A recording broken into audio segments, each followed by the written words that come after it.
నేను హరిబాబు ఈశ్వర ప్రగడ తెలంగాణ హైకోర్టులో అడ్వకేట్గా ప్రాక్టీస్ చేస్తున్నాను. భారత రాజ్యాంగంలోని ప్రతి అధికరణాన్ని ప్రజల దృష్టికి తీసుకురావడం కోసం ఈ వెబ్ సిరీస్ ప్రారంభించడం జరిగింది.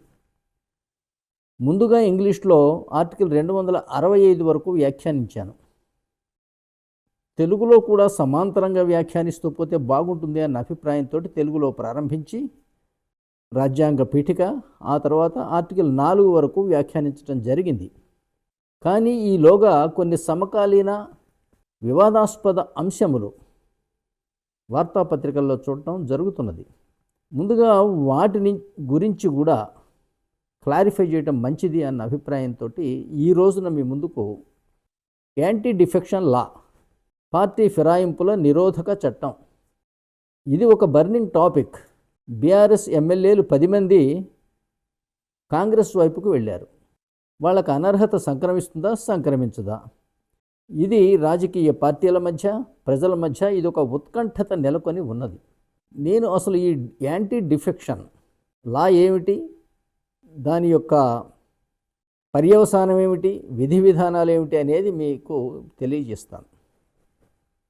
ఇది కాంగ్రెస్ పార్టీ రాజీవ్ గాంధీ గారు ప్రధానమంత్రిగా ఉన్నప్పుడు 52వ రాజ్యాంగ సవరణగా 1985లో దీన్ని తీసుకురావడం జరిగింది. దీని ముఖ్య అభిప్రాయం ఏం చెప్పబడింది అంటే, ఒక పార్టీ నుంచి మరొక పార్టీకి నైతికత లేకుండా సభ్యులు మారటం వల్ల ప్రభుత్వాలు తారుమారవుతున్నాయి.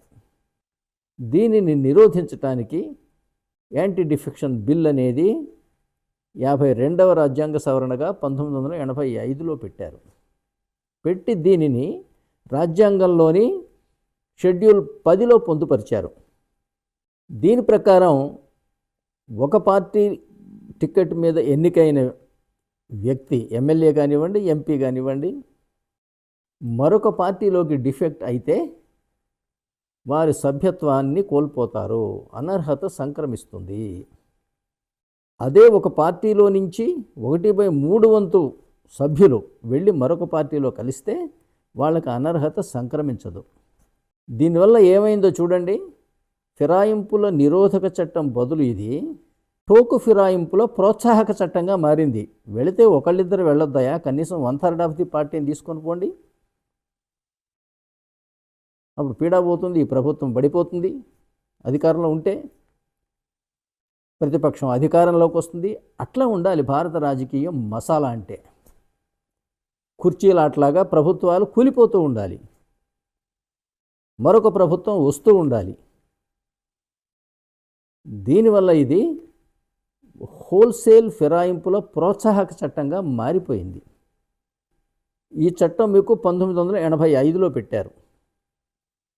మనకు తెలుసు 1991 నుంచి 96 వరకు పివి నరసింహారావు గారు ఒక మిశ్రమ ప్రభుత్వాన్ని నడిపించారు విజయవంతంగా. కానీ ఆ తర్వాత 1996లో వచ్చినటువంటి జనతా కోయలిషన్ 1998 లోపులోనే 2 సంవత్సరాల్లోనే 3-4 ప్రధానమంత్రులు మారి, ఐకే గుజరాల్, విపి సింగ్, దేవేగౌడ, ఇట్లా అనేక మంది మారి కూడా 5 సంవత్సరాల సమయాన్ని పూర్తి చేయలేక 2 సంవత్సరాలకే కూలబడింది. ఎందుకు అంటే అవిశ్వాస తీర్మానాలు, కొందరు గైర్హాజరవటం, కొందరు వ్యతిరేకంగా ఓటేయటం, అనేక రకాలుగా జరిగి చివరికి ప్రభుత్వాల అస్థిరతని పార్టీ ఫిరాయింపుల నిరోధక చట్టం అరికట్టగలిగిందా అంటే నిర్ద్వందంగా లేదు అని చెప్పాలి. అరికట్టడం కాదు, దీనివల్ల రాజకీయ అస్థిరత, రాజకీయ అనిశ్చితి, రాజకీయ అవినీతి, ఎమ్మెల్యేలను, ఎంపీలను హార్స్ ట్రేడింగ్, డబ్బుతోని, పదవుతోని, ప్రలోభాలతోటి కొనుక్కోవటానికి ఇది దారితీసింది. ఇది ఒక రాజ్యాంగ అజ్ఞానం నుంచి జరుగుతున్నది ఈ కార్యక్రమం అంతా. నిజానికి ఇది చూడండి, సపోజింగ్ ఇద్దరు వెళ్ళారు, వారికి అనర్హత సంక్రమించింది. ఇప్పుడు ఏం జరగాలి? 6 నెలల లోపులో మళ్ళీ ఎన్నిక జరపాలి. ప్రజాప్రాతినిధ్య చట్టం సెక్షన్ 14, 15 ప్రకారం. ఎవరికి నష్టం? తప్పు చేసిందేమో డిఫెక్షన్ చేసినటువంటి ఎమ్మెల్యేలు లేదా ఎంపీలు, కానీ పనిష్మెంట్ ఎవరికి పడుతున్నది? మళ్ళీ మధ్యంతర ఎన్నిక పెట్టాలి అంటే కోట్లాది రూపాయలు ప్రభుత్వానికి, ప్రజల సొమ్ము ఖర్చు అవుతుంది. అట్లాగే దీంట్లో మరొక మెలిక పెట్టారు కదా, అంటే ఈ అనర్హత సంక్రమించిందా లేదా అనేదాన్ని నిశ్చయించవలసిన బాధ్యత స్పీకర్కి అప్పచెప్పారు. చెబుతూ స్పీకర్ యొక్క చర్య లెజిస్లేటివ్ ప్రొసీడింగ్స్గా నిర్వచనం చెప్పారు. దానివల్ల ఏమవుతుంది? ఆర్టికల్ 122 కింద పార్లమెంటుకు సంబంధించి, ఆర్టికల్ 212 రాష్ట్రాల అసెంబ్లీలు సభ్యులు స్పీకర్లకు సంబంధించింది. ఇది లెజిస్లేటివ్ ప్రొసీడింగ్స్ అనడం ద్వారా ఏంటంటే ఈ ఆర్టికల్ 122 and 212 క్రింద వాటిలో జోక్యం చేసుకునే అధికారము న్యాయస్థానాలకు లేదు. అయినా సరే బీఆర్ఎస్ ఎమ్మెల్యేలు కొందరు పిటిషన్లు వేశారు. అవి విచారణార్హమై విచారణకు నోచుకున్నాయి. స్పీకర్కి ఒక డైరెక్షన్ కూడా ఇచ్చారు, ఈ నిర్ణీత గడువులోగా దీనిని పూర్తి చేయమని. అది ఆయన చెయ్యలేదు. బీఆర్ఎస్ వాళ్ళు దాన్ని తిరిగి కంటెంప్ట్ ఆఫ్ కోర్ట్ కింద వేశారు. అది నడుస్తూ ఉండగానే స్పీకర్ గారు నిర్ణయం ఇచ్చేశారు కదా, అంటే ఈ పార్టీలు మారిన 10 మంది కూడా ఏ రకమైనటువంటి తప్పు చేయలేదు. అనగా బీఆర్ఎస్ పార్టీ వీళ్ళు పార్టీ మారినట్టుగా రుజువు చేయలేకపోయింది సాక్ష్యాలతోటి. ఈ 10 మంది ఎమ్మెల్యే ఏమన్నారంటే, మేము పార్టీ మారలేదు, మా నియోజకవర్గ అభివృద్ధి గురించి చర్చించడానికి ముఖ్యమంత్రి గారిని కలిశాం. స్పీకర్ గారేమో బీఆర్ఎస్ పార్టీ తగిన ఆధారాలు చూపలేకపోయింది కాబట్టి వారిని అనర్హతల నుంచి విముక్తుల్ని చేసింది.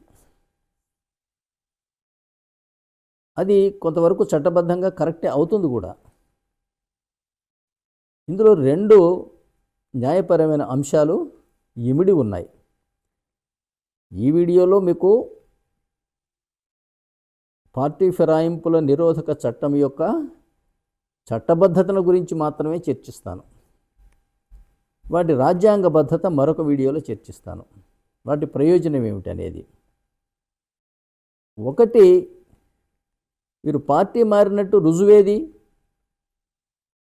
పార్టీ గినక ఏదైనా విప్ జారీ చేసి ఉంటే ఆ విప్పుని గినక వాళ్ళు ఉల్లంఘిస్తే పార్టీ మారినట్టు రుజువు అవుతుంది.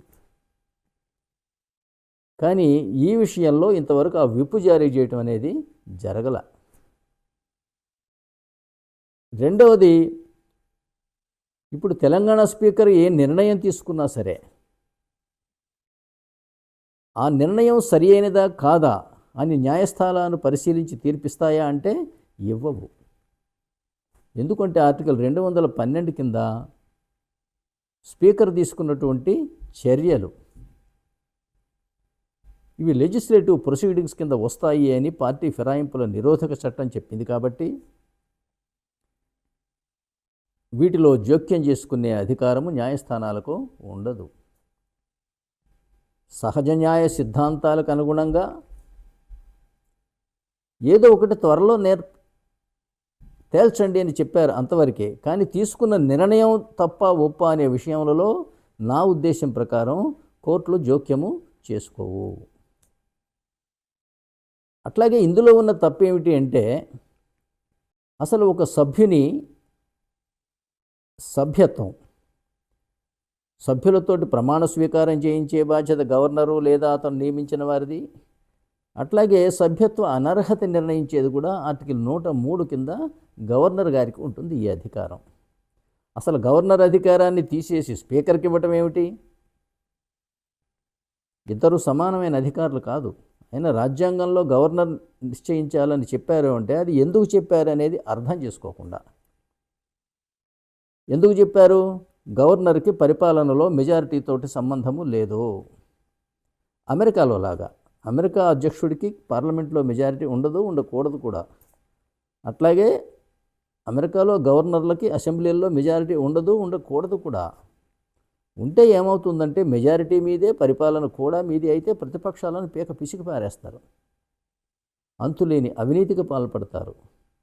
ప్రభుత్వ వనరులన్నీ మీ పార్టీ వాళ్ళకి, అస్మదీయులకి క్విడ్ ప్రోక్వో దోచిపెడతారు. అడిగే నాథుడు ఉండడు అసెంబ్లీలో. బయట ఏదైనా ఉద్యమం చేద్దామంటే మీ పోలీసులు కేసులు పెట్టి లోపలేస్తారు. ఇది పాకిస్తాన్ స్టైలు. మెజారిటీ ఉన్నవాడు పరిపాలించడం అనేది ఆర్టికల్ 91, 95, 130 పాకిస్తాన్ రాజ్యాంగంలో ఉంది. భారత రాజ్యాంగంలో లేదు లేదు లేదు. అందువల్ల అసెంబ్లీల్లో మెజారిటీ అన్న మాటకు అసలు అర్థమే లేదు. మన దగ్గర ప్రజలందరూ కలిసి ఎమ్మెల్యేలు, ఎంపీల ద్వారా రాష్ట్రపతిని ఎన్నుకుంటారు ఆర్టికల్ 55 కింద మరియు ఆర్టికల్ 54 కింద. ఆయన కేంద్రంలో ప్రభుత్వం ఏర్పాటు చేస్తాడు. ఆయన పంపిన గవర్నర్లు రాష్ట్రాల్లో ప్రభుత్వం ఏర్పాటు చేస్తారు ఆర్టికల్ 163, 164 కింద. వీళ్ళకి మెజారిటీతోటి సంబంధం లేదు. గవర్నర్లను రాష్ట్రపతి నియమించాడు, మంత్రులను గవర్నర్ నియమిస్తాడు. ఈ మంత్రులు అయితే ఎమ్మెల్యేలు అయి ఉండవచ్చు, లేదా ఎమ్మెల్సీలు అయి ఉండవచ్చు, లేదా ఒక్కొక్క సందర్భంలో మొదటి 6 నెలల వరకు ఏది అయి ఉండకపోవచ్చు. వీళ్ళంతా నియమితమైనటువంటి రాష్ట్రపతి గారి గుమాస్తాలు తప్పితే వీళ్ళు స్వతంత్రులు కాదు. అందువల్ల గవర్నర్ గినక ఎవరికైనా అనర్హత విషయం నిర్ణయించవలసి వస్తే నిష్పక్షపాతంగా చేస్తాడు. ఎందుకంటే ఈ మెజారిటీ వల్ల అతనికి వచ్చిన లాభము లేదు, నష్టము లేదు. అతని గవర్నర్ పదవికి భంగం ఉండదు, అతని పరిపాలనకి భంగం ఉండదు. అదే ముఖ్యమంత్రి అయితే సింగిల్ సీటు మెజారిటీ ఉంటే ముఖ్యమంత్రిని, సింగిల్ సీటు కోల్పోతే తీసేసిన తహసీల్దారే. ఇది చాలా అప్రజాస్వామికం, రాజ్యాంగ విరుద్ధమైనటువంటి చర్య నడుస్తున్నది. ఆ సింగిల్ సీటు మెజారిటీ కోసం ఇతర పార్టీల వాళ్ళను కొనుక్కోవటం, అమ్ముకోవటం, పార్టీలు కొనుక్కోవటం, అమ్ముకోవటం, ఎలక్షన్ పెడితే ఓట్లు కొనుక్కోవటం, ఈ నాన్సెన్స్ అంతా కూడా ఏంటంటే మెజారిటీ ఉన్నోడు ముఖ్యమంత్రి అవుతాడు అన్న ఒక తప్పుడు భావన వల్ల జరుగుతున్నది. మరి భారత ప్రభుత్వ వ్యవస్థ ఏమిటి రాజ్యాంగం ప్రకారం అనేది నేను అనేక వీడియోస్లో చెప్తూనే ఉంటాను, రాబోయే వీడియోలో కూడా చెబుతాను. తెలంగాణ స్పీకర్ తీసుకున్న నిర్ణయం మీద న్యాయస్థానాలు వారి అభిప్రాయాలను వెలిబుచ్చలేవు.